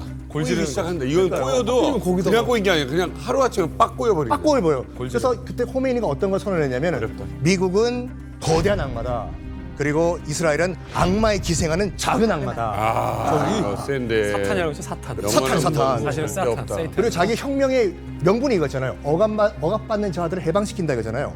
딱 보니까 이스라엘이 팔레스타인을 지금 억압하고 있네. 우리가 해방시키겠다. 그때부터 이스라엘과 이란은 적이 됩니다. 한순간이다. 진짜 순간이네요. 사람 지도자 하나 바뀌었다고. 자, 그런데 아까도 말씀드린 것 같이 이란과 이스라엘은 거리가 1600km가 떨어져 있어요. 그래서 바로 직접적으로 공격하기가 어렵거든요. 그래서 이 79년도 이후부터는 어떤 전쟁을 벌이냐면 이른바 프락시라고 해서 대리자라고 하는 영어인데 이 프락시를 이용한 그림자 전쟁, 대리 전쟁을 펼칩니다. 직접적으로 전쟁을 못하니까 너무 멀어가지고. 아시다시피 이란은 시아파의 맹주 국가예요. 그럼 이란 입장에서 봤을 때는 주변에 있는 시아파 동지들만 모으면은 약간 대리전할 수 있는 루트가 생겨요. 그러네요. 아 근데 일단 땅 크기가 너무 차이가 나요. 이란이 한반도의 7배예요. 그래서 이란이 딱 봤을 때 주변에 우리 시아파 친구들이 누구 없을까 하고 보니까 이라크도요. 국민들의 다수가 시아파예요. 시리아 아사드 정권도 범시아파예요. 레바논 헤즈볼라 시아파예요. 또 후티 반군 밑에 있는 시아파예요. 요걸 딱 연결하니까 초승달 모양처럼 보이죠? 그래서 이걸 시아 벨트라고도 하고 초승달 벨트라고도 하거든요. 아 이렇게. 요걸 이용해 가지고 대리전을 펼치자. 이게 한 몇십 년 동안 이런 대리전이 이어져 왔어요. 다 우리가 보면은 막 무슨 뭐 반군 있고 테러 집단이라고 하는 거 다 거기 있는데요? 그래서 요 시아 벨트, 소승달 벨트를 통해 가지고 이제 이란과 이스라엘은 대리전을 펼쳤는데 이번에 본격적으로 직접적인 갈등을 펼치게 됐죠. 자, 마치기 전에 한 가지 여담을 말씀드리면은 이슬람 혁명 전에 미국과 이란이 사이가 좋을 때 미국 입장에서 봤을 때 이 아시아 대륙 양쪽 끝에 친미 국가 두 나라가 있어요. 동쪽 끝에는 코리아, 서쪽 끝에는 이란. 둘이 친하게 지내라고. 아무튼 1977년도에 이란 테헤란 시장이 서울을 방문합니다.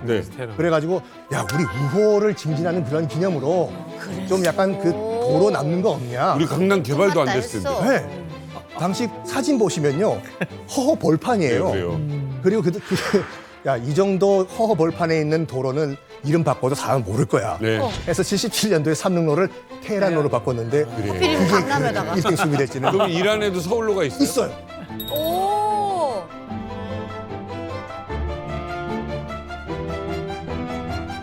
자, 썬킴 교수님의 이제 특강을 아주 재밌게 듣고 왔는데 우리가 이제 어느 정도는 이해를 하게 됐어요. 절친에서 이제 앙숙으로 변하게 된 이스라엘과 이란의 관계. 그 양국 전쟁이 더욱 충격을 이제 받게 된 건 뭐냐면 세계 패권국인 미국이 직접적인 군사 개입을 했다는 겁니다. 그러니까 미국의 폭격기가 가서 폭격을 했다는 거거든요.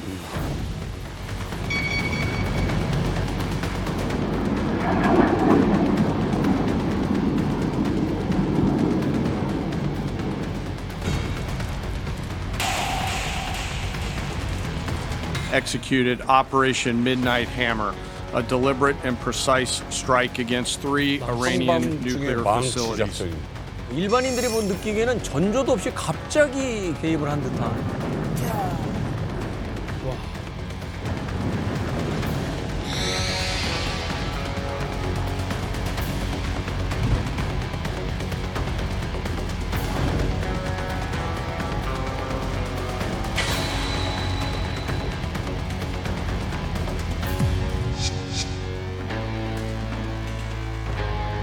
야, 탄두 중량이 2.4톤이야.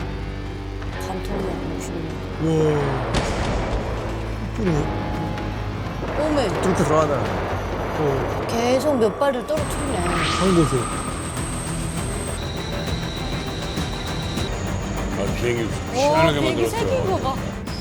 센터를 들어야 되니까.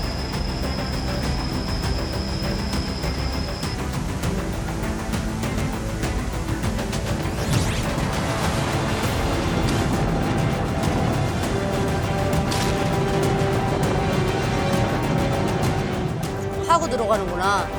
뭐 앞에 뭐 터빈이 있어요? 막 파고 들어가? 무게로. 아, 무게로. 14톤이면.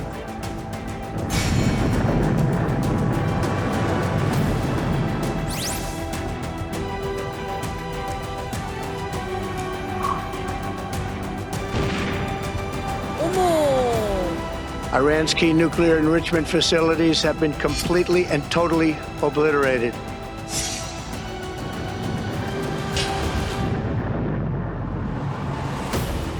یک حقیقت دیگری وجود داره. کاری نتوانستن انجام بدن.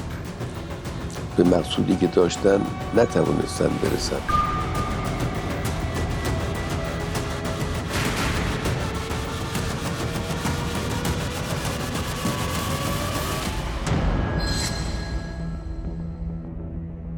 미국이 갑자기 들어왔어요. 예, 갑자기 참전 너무 충격적이었어요. 충격이죠.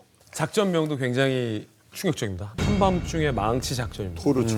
이게 왜 망치냐면 이란의 어떤 지하 깊은 핵시설을 타격하기 위해 동원한 무기가 대못과 망치 같았거든요. 그러니까 이 벙커버스터라고 해요. 벙커버스터. 그러니까 GBU-57인데 초대형 관통 폭탄이에요. 미사일이 아니라 폭탄입니다. 그래서 이 엄청난 무게를 갖고 있고 파괴력을 가지고 있습니다. 그래서 이걸 들고 가려면 아주 특수한 이 전폭기가 동원돼야 되는데 그게 B2 스텔스 폭격기예요. 이 두 가지를 다 미국이 실전에서 사용한 게 이번이 처음입니다. 그래서 B2 스텔스 폭격기, 아까 굉장히 거대한 가오리 네네네. 맞아요. 납작한 거. 스텔스 폭격기거든요. 그래서 스텔스 폭격기에 GB-57이라는 벙커버스터 관통 폭탄을 실어서 이란의 이제 포르도에 있는 지하 핵시설. 그러니까 이스라엘이 다른 핵시설은 이스라엘의 자력으로 다 때릴 수 있었는데 안에 있는 지하 핵시설에 숨겨놓은 이란의 이 포르도 핵시설은 이스라엘이 갖고 있는 이 미사일과 무기로는 관통시켜서 폭발시킬 수 없었어요. 이걸 제거하려면 반드시 미국의 참전이 필요한 상황이었는데 트럼프 대통령이 이걸 해줄 듯 안 해줄 듯 해줄 듯 안 해줄 듯 하고 있다가 사실은 이란 포함해서 많은 세계에서 전문가들은 미국이 이렇게 전격적으로 참전 안 할 것이다라고 예상했는데 이 예상을 뒤엎고 미드나잇 항모 작전을 통해서 이스라엘과 미군이 양동 작전을 펼쳐서 벙커버스터 폭탄을 통해서 핵시설을 완벽하게 제거해버린 거죠. 원래는 트럼프가 또 그렇게 얘기했거든요. 2주간의 시간을 주고. 맞아요. 그다음에 2주간 지나면 아무것도 없었잖아요. 그래서 이번에도 또 말만 그렇게 하는 게 아닌가 싶었는데 그냥 며칠 만에 바로 때려버렸고요. 당연히 이스라엘 입장에서는 환영할 수밖에 없었고 그래서 그 이스라엘의 그 지도층에서는 트럼프한테 이제 감사를 표하면서 뭐라 그러겠냐면 역사적인 조치다 이렇게 불렀고요. 또 실제로 그 뉴스를 보니까 그 텔아비브인가 그 수도 건물 하나에다가 옛날 극장 간판처럼 커다랗게 트럼프 사진 딱 붙여놓고 땡큐 프레지던트 막 이래놨더라고요. 근데 사실은 그 가장 좋은 방법 뭐겠습니까? 일단 핵시설 자체를 없애버리는 것처럼 확실한 건 없잖아요. 근데 문제는 뭐냐면 이스라엘에게는 그걸 할 무기가 없었던 건데 그 무기는 미국이 갖고 있는데 그걸 미국이 알아서 해주겠다고 하네. 얼마나 좋아요. 아니 미국의 이 벙커버스터 얼마나 대단한 무기인 거예요? 미국이 갖고 있는 이 GBU-57, 이게 원래 명칭은 Massive Ordnance Penetrator. 그래서 엄청나게 폭약을 집어넣은 관통폭탄이다라는 뜻이게 되는 거예요. 정확한 별명은 슈퍼 벙커버스터입니다. 그냥 벙커버스터가 아니라 슈퍼 벙커버스터. 그래서 13.1톤짜리고 실제 폭약 무게는 2.4톤밖에 안 돼요. 근데 그럼 야, 뭐 2.4톤 가지고 뭐 파괴력이 대단하냐? 얘 능력은 뭐냐면 나머지 10여 톤가량이 관통 장거입니다. 무게로 찍고 들어가서 그래서 그렇죠 구멍을 내는 역할을 하는데 그러니까 정말 중력만으로 치고 가는 거예요. 그러니까 거의 14톤짜리 폭탄이 필요한 겁니다. 뚫고 들어가서 뚜루룩 내려가서 자연 천연한방 같은 경우는 200m. 그다음에 강화 콘크리트로 치면은 한 60m. 그래서 지금 이 포르도 지형은 어떠냐면은 한 80에서 90m 정도 위치하고 있다고 보는데 천연 안반이 상당히 돼 있는 하에 그 안에다가 다시 강화 콘크리트로 만들어 놓은 거죠. 그리고 이번에 떨군 걸 보고 있으면 어디에 떨궜냐면 또 정확히 그냥 땅만 뚫고 들어간 게 아니라 환풍구 옆을 공격했어요. 왜냐면 그쪽 이미 구멍을 뚫어놨기 때문에 취약하기 때문에 거기로 계속 공격을 해 들어가고 그러니까 자 들어가고 난 다음에 어떻게 얘가 터지냐면 쭉 내려가다가 공간이 확 터진 데가 있으면 센서가 딱 해서 아 여기 뚫렸구나 하면서 거기서 빡 폭탄을 떨고 내는 겁니다. 그다음에 애초에 이 GBU-57이라는 폭탄 자체가 바로 이란과 북한을 위해서 만들어진 폭탄이에요. 와, 김정은 저거 보고 엄청 쫄았겠다. 아, 무섭다. 무섭네요. 위성 지도 공개됐는데 이 포르도 시설에 12발을 떨어뜨렸거든요. 근데 분화구가 3-4개밖에 없어요. 그러니까 같은 구멍에 계속 대단하다. 김정은이 이거 받겠는데. 그러니까 이 뉴스를 보고 저는 경고라고 봤어요.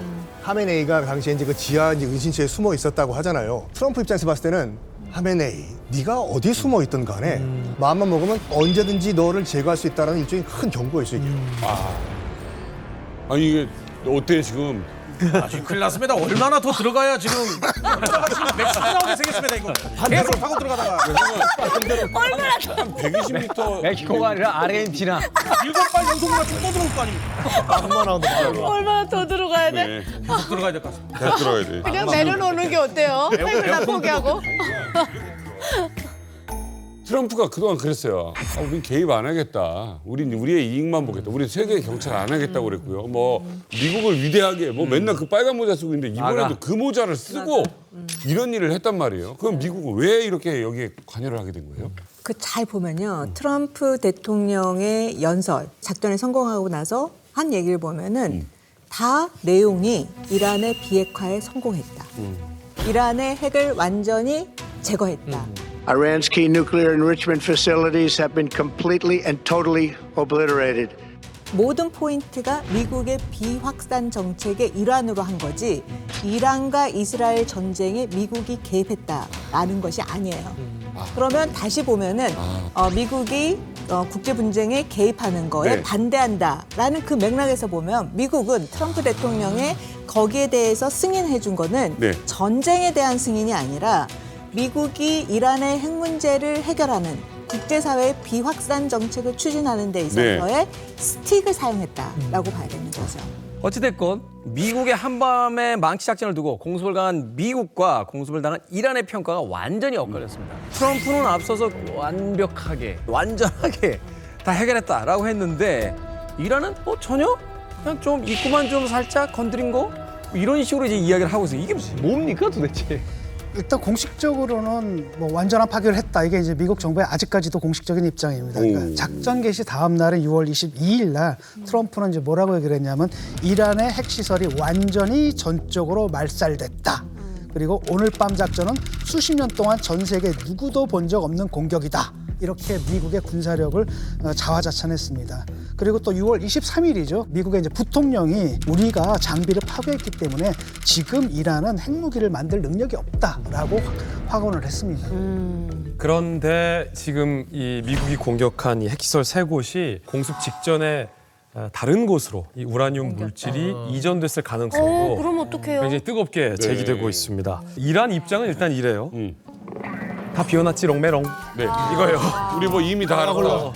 우리 또 언제든 맘만 먹으면 만들 수 있지롱. 네. 근데 이란의 이 주장을 일단 고지고대로 받아들일 필요는 없어요. 이란은 이미 이번 공격으로 핵 개발에 상당한 차질을 입게 됐고요. 굉장히 좀 위축돼 있는 상황이에요. 이란의 어떤 핵 개발의 의지와 야욕은 한풀 꺾인 건 분명하다. 다만 트럼프 대통령이 평가했던 것처럼 완벽하고 완전하게 핵 물질을 다 제거했느냐? 그건 아닐 수 있다는 거예요. IAEA의 사무총장이 굉장히 흥미로운 표현을 최근 했습니다. 일부는 이번 공격으로 파괴됐고 일부는 옮겨졌을 수도 있습니다.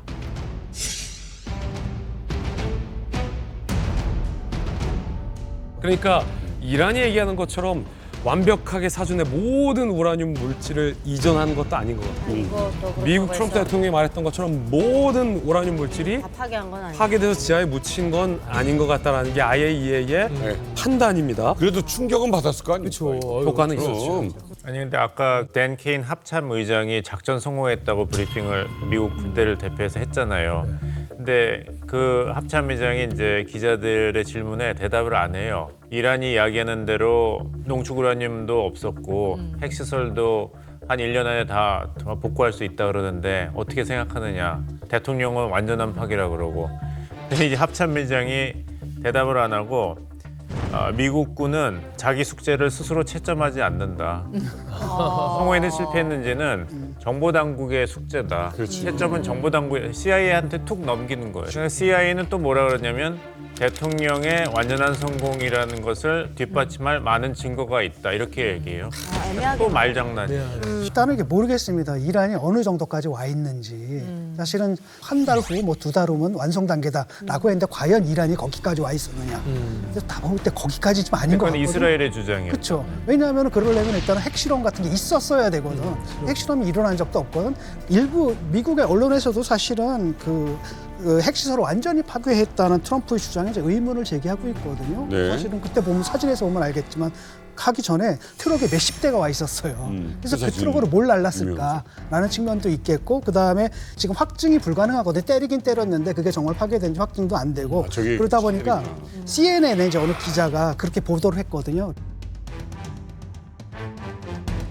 실명을 딱 거론하면서 그녀는 즉각 비난 안 받고 CNN에서 개처럼 쫓겨나야 된다. 이렇게 얘기했습니다. 그다음에 또 나토 정상회의 가지 않았습니까? 거기서 또 이제 기자들이 질문하는데 또 CNN 기자가 질문하겠다고 하니까 뭐라고 했냐면 말씀하시라고 CNN 가짜뉴스 CNN 자 말씀하세요라고 가짜뉴스 CNN이라고 아주 그냥 명예훼손성 발언까지 했습니다. We have scum that's in this group. CNN is scum. MSDNC is scum. The New York Times is scum. There was CNN, there was the New York Times, and they're both disgusting, really horrible groups of people.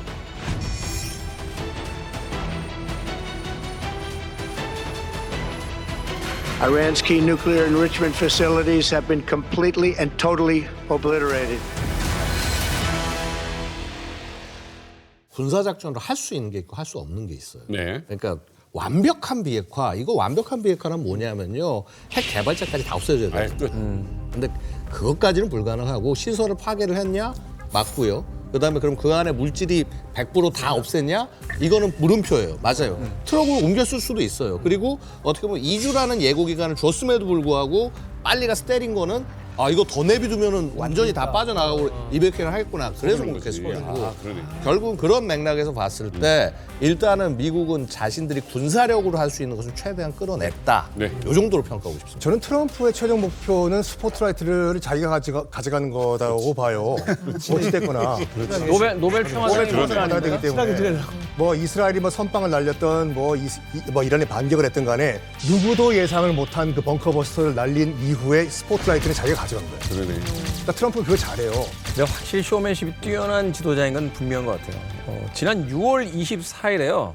느닷없이 이 상황이 어떻게 될 것이냐를 다 주목하고 있는 상황 속에서 느닷없이 이스라엘, 이란이 완전한 휴전 합의를 이뤘다. 라는 내용을 발표를 해버립니다.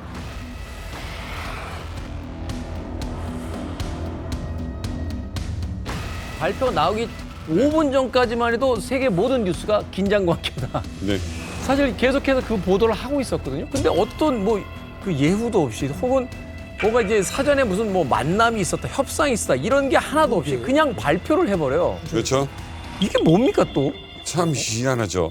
자, 근데 이제 김정은 입장을 한번 다시 생각해 보면, 김정은은 이걸 봤잖아요. 이란을 미국이 때리는 걸 봤어요. 그러면 이거는 김정은 입장에서 이게 남의 일 같지가 않을 것 같습니다. 그러니까 트럼프가 약간 이런 그 안 좋은 별명이 있었어요. 트럼프가 처음에는 막 허풍 뻥만 날리다가 나중에 흐지부지가 된다. Trump always chickens out이라고 해가지고 chicken out이 꽁무니 빼다거든요. 영어로 치킨이 겁쟁이니까. 요 치킨! 그럼 여기에거든요. 그래요? 그러다 도망간다? 그러니까 트럼프는 always chickens out 해가지고 줄여가지고 TAC 오니까 타코다. 트럼프는.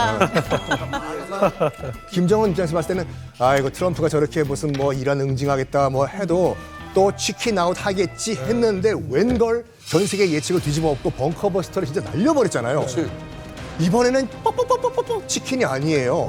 김정은은 이번에는 얘기가 다르구나 해서 겁을 먹을 수도 있어 진짜. 그럴 것 같아요. 아니 겁을 먹었을 것 같아요. 그럼 6월 19일에 입장을 냈습니다. 처음으로 이 이란 이스라엘 사태에 대한 북한 정리된 입장이 나온 거예요. 그래요? 6월 19일에 입장을 냈습니다. 처음으로 이 이란 이스라엘 사태에 대한 북한 정리된 입장이 나온 거예요. 그래요? 오늘 세계가 목격하고 있는 엄중한 사태는 미국과 서방의 지지 후원을 받고 있는 이스라엘이 중동 평화의 암적 존재인 게 드러난 거다. 세계 평화와 안전 파괴의 주범이라는 걸 명백히 보여주고 있다. 그리고 또 6월 23일 북한, 미국의 이란 핵시설 공습이 주권 침해와 국제법 위반이다라고 비난하는 보도도 내놨습니다. 그리고 이스라엘과 미국의 행위가 심각한 우려를 키우고 있다라며 국제사회 차원의 이제 규탄을 주장했는데 이게 연계를 하면서 이란은 우리의 혁명적 동지다 이런 게 아니라 그냥 누구 시켜서 띡 입장 내고 만 거예요. 굉장히 북한 입장에서 소극적으로 원론적인 입장 안 낼 수 없으니까. 원론적인 발표 정도 아닌가요? 이 정도면 그 사람도 얘기 안 하고? 이 정도면 굉장히 점잖은 거예요, 북한 입장에서. 아무것도 안 하면 이란이 삐질까봐 그냥 쓱. 북한은 반미 연대 차원에서 항상 이란에 대한 지지 연대 입장을 계속 밝혀왔거든요. 그리고 또 이제 미국의 절대적인 지지를 받고 있는 이스라엘에 대한 지속적인 비난을 해왔습니다. 그럼에도 불구하고 제가 이번에 눈여겨본 것은 외무성 대변인 대답이 나올 때 기본은 자기 입장 표명을 해야 됩니다. 마지막에. 근데 이 지지 입장 표명을 하지 않았습니다. 원래 같으면 어떻게 해야 되는 건데? 그러니까 시리아 경우를 놓고 보게 되면 2024년 12월에 시리아 반군이 쭉 내리밀지 않았습니까? 그때도 이제 북한이 아사드 정권을 지지하는 그런 대변인 대답을 발표를 했고, 그게 시리아 정권을 자기네가 무조건 절대적으로 지지한다는 그런 지지 입장 표명을 구체적으로 해요. 했습니다. 그럼에도 불구하고 이번에 하지 않았다는 것은 아마도 시리아의 교훈을 보면서 자기네가 먼저 잽싸게 자기 지지 입장 표명을 했다가 아시아로는 도망치지 않았습니까? 망명했거든요, 러시아로. 하다 보니까 국제관계에서 자기네만 지금 현재 어떻게 됐습니까? 한국은 시리아하고 수교를 맺었단 말이죠. 그러니까 지금 현재 국제관계를 좀 관망해보자. 사실은 이제 다른 사람들은 저 이란의 사태를 보면서 사실은 이제 국제관계에 대한 걸 생각을 하겠지만 김정은만큼은 저 상황을 1인칭으로 받아들였을 것 같아요. 북한의 핵시설, 심지어는 이제 이란의 주요 군사 요인들이 집에서 자다가 저 드론 폭격에서 죽는 걸 보면서 자신의 안위부터 북한의 어떤 주요 핵시설 이런 것들이 공격당할 가능성이 충분히 있구나. 미국이 트럼프가 말만 하는 줄 알았는데 벙커버스터를 썼구나 하는 게 실질적인 두려움으로 다가올 것 같은데. 실제 김정은이 이걸 느낀 적이 있어요. 3차 핵실험 이후에 미국의 B-2가 한국 한반도로 찾아옵니다. 아까 말씀드린 GBU-57 슈퍼 벙커버스터가 2013년에 실전 배치가 됐어요. 바로 그 2013년에 온 겁니다. 그러면서 저 안에 벙커버스터로 만약에 김정은이 때리면 그냥 바로 아웃. 그러다 보니까 그때 김정은이 막 지하 벙커에 숨어 들어가지고 와서 하면서 허풍스럽게 뭐 미국 본토 타격 계획하면서 뒤에 세워놓고 막 난리를 칩니다. 근데 그게 사실 뭐냐면 김정은이가 정말 극도로 공포를 느끼는구나. 당시에 능력도 없는 북한이 미국 본토를 타격하겠다 하면서 뒤에 허세로 그림을 지도를 펼쳐놓을 만큼 공포를 느꼈는데 바로 그 무기를 이번에 써서 어쨌거나 성과가 나왔을 거란 말이에요. 얼만큼 성과 나왔을지 아마 김정은은 이란한테 곧바로 연락해가지고서 너희 거기서 얼만큼 깨졌냐? 몇 미터까지? 그 안에서 실제로 정말로 어떻게 된 거냐? 그거 파악하려고 지금 난리가 아닐 겁니다. 자, 그리고 여기에서 하나 더 중요한 건 뭐냐 하면은요. 아까 이란 지지 표명을 하지 않았다라고 하는 거 저 100% 동의하고요. 근데 거기에 저는 하나가 더 있다고 보는 게 이런 걸 거예요. 우리는 이란하고 달라. 우리는 이란은 쟤들은 뭐 개발하고 뭐하고 하다가 또 이렇게 맞았지만 우리는 이미 다 싸놓고 여기저기 해놓고 무슨 뭐 니네 나탄즈 무슨 뭐 포르도 뭐 이스파한 뭐 여기만 공격하면 되지. 우린 이거 공격하려면은 20개 넘는 지역이야. 핵 농축 시설만 해도 우리가 8개 이상 정도 된다고 지금 추정을 하고 있고요. 자, 그러니까 북한 입장에서 지금 어떻게 해야 되냐면 최대한 우리 핵 많아? 너희 덤비면 정말 없어. 이거 그 차이점을 보여주기 위해서 굉장히 노력을 할 거고 아마 올 하반기가 그 노력이 집중하는 시기가 되지 않을까. 왜냐하면 8차 당대회 결과해가지고 이제 국방력 발전 5개년 계획 성과 전부 지금 정리를 해야 되는데 그게 일정이 좀 사실 뒤로 많이 밀렸어요. 우크라이나 참전 때문에. 그러면 지금 되게 압축적으로 7, 8, 9월 요 시기 때 쫙 몰아서 도발의 세트를 다 보여주고 우리 다 완성했다를 보여줘야 자연스럽게 9차 당대회 내년으로 넘어가게 됩니다. 한편으로는 긴장하고 있지만 또 안심할 가능성도 있다고 봐요. 왜냐하면 한밤중 망치를 뭐 몇 개나 때릴 수가 있겠어요. 아무리 트럼프의 미국이라고 하지만 벌써 한 번 썼고 결과에 대해서는 지금 여러 가지 분석이 다른데 그걸 또 한 번 한다? 그걸 트럼프가 감당할 수 있을 것인가? 두 번째는 이스라엘하고 이란은 1,600km가 떨어져 있기 때문에 이게 확전이라든지 보복의 가능성이 적지만 북한하고 남한은 접경이기 때문에 주한미군을 인질로 그리고 한국민들을 인질로 삼을 수가 있죠. 이걸 최대한 활용할 수 있으면 안심할 수 있을 테고 양호 박사가 말씀하신 대로 북한은 이미 핵 무기를 완성했거든요. 투발 수단도 그렇고 이란하고는 다르고 또 아까 이제 특강을 하셨지만 이란하고 미국은 원수지간으로 30몇 년을 살았으니까 이렇게 트럼프가 군사행동도 결정을 할 이유가 있지만 북한하고 그 트럼프의 미국은 러브레터를 지금 몇 통이나 만나고 받았잖아요. 접수를 안 해서 그렇지. 그러면은 이제 외교를 먼저 선택을 할 주목받고 것이다. 싶은 트럼프. 그러니까 저는 이거 보면서 생각한 게 영화 주유소 습격 사건 이게 나오는 데서 나는 한 놈만 팬다. 이란을 지금 팼잖아요. 그 다음에 이제 외교의 시간이 온 것이죠. 북한을 대할 때는.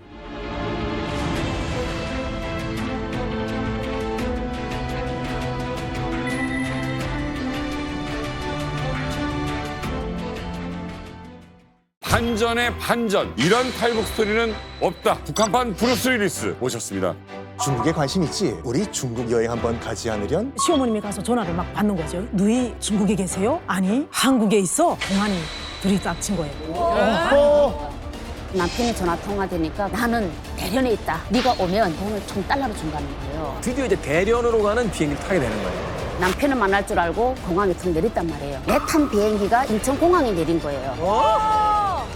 저는 그때 황망 울었어 진짜. 야 이거 좀 죽었구나. 내가 고생한 게 이제 너무 억울하잖아요.